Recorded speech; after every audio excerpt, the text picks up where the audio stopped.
Assalamualaikum warahmatullahi wabarakatuh. Perkenalkan, nama saya Marisa Sri Nabila dengan NIM 22433111026. Di sini saya akan menjelaskan materi tentang jenis klausa berdasarkan unsurnya dari mata kuliah sintaksis bahasa Indonesia. Jenis klausa berdasarkan kelengkapan unsurnya.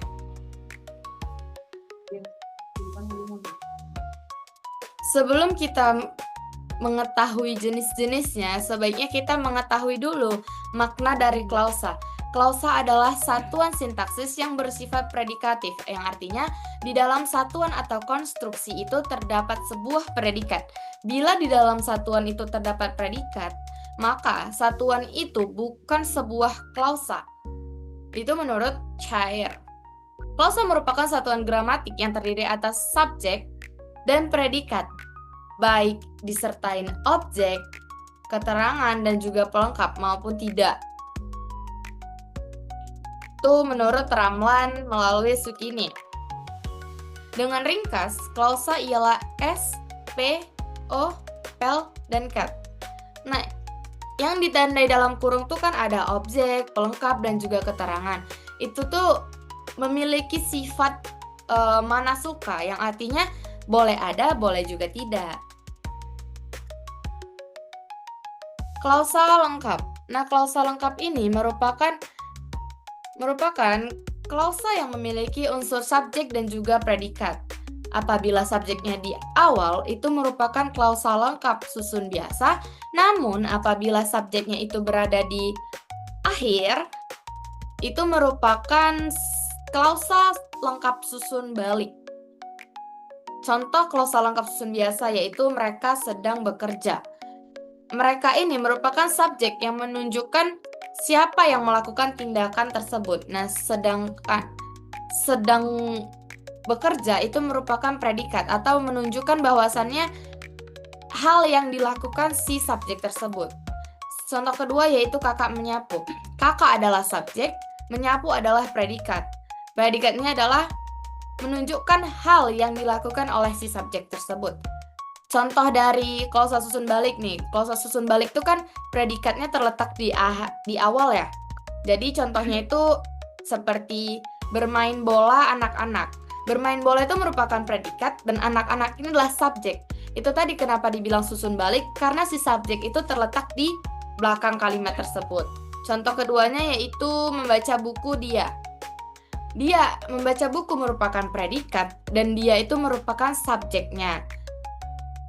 Itu tadi merupakan klausa susun balik karena si subjek terletak di akhir kalimat atau di belakang kalimat tersebut. Yang kedua ada klausa tidak lengkap. Nah, klausa tidak lengkap ini adalah klausa yang tidak memiliki semua unsur yang diperlukan untuk membentuk kalimat yang utuh.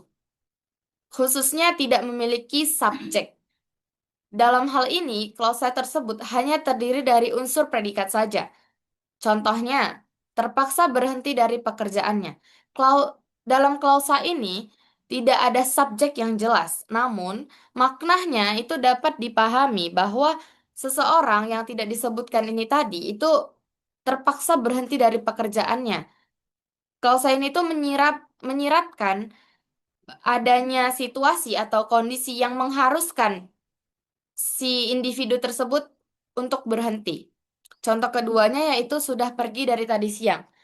Nah, sama seperti contoh sebelumnya yang terpaksa berhenti dari pekerjaannya ini tadi, itu klausanya itu tidak menyebutkan si subjek, namun maknanya itu mengindikasikan bahwa seseorang tersebut atau yang tidak disebutkan ini tadi telah pergi sejak waktu yang sudah ditentukan, yaitu dari tadi siang. Ini menunjukkan bahwa tindakan pergi itu telah berlangsung selama beberapa waktu. Perbandingan dari kedua klausa itu tadi, yang pertama klausa lengkap. Nah, klausa lengkap itu adalah klausa yang memiliki dua unsur pokok, yaitu subjek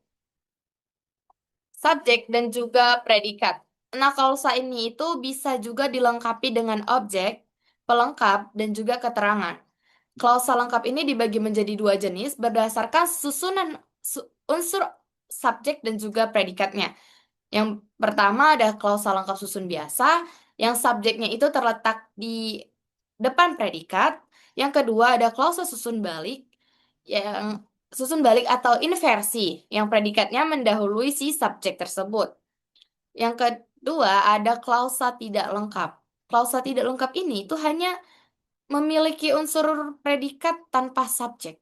Klausa ini tuh biasanya muncul dalam kalimat jawaban atau kalimat majemuk, di mana subjek sudah disebutkan pada klausa lain sehingga tidak perlu lagi untuk diulang-ulang.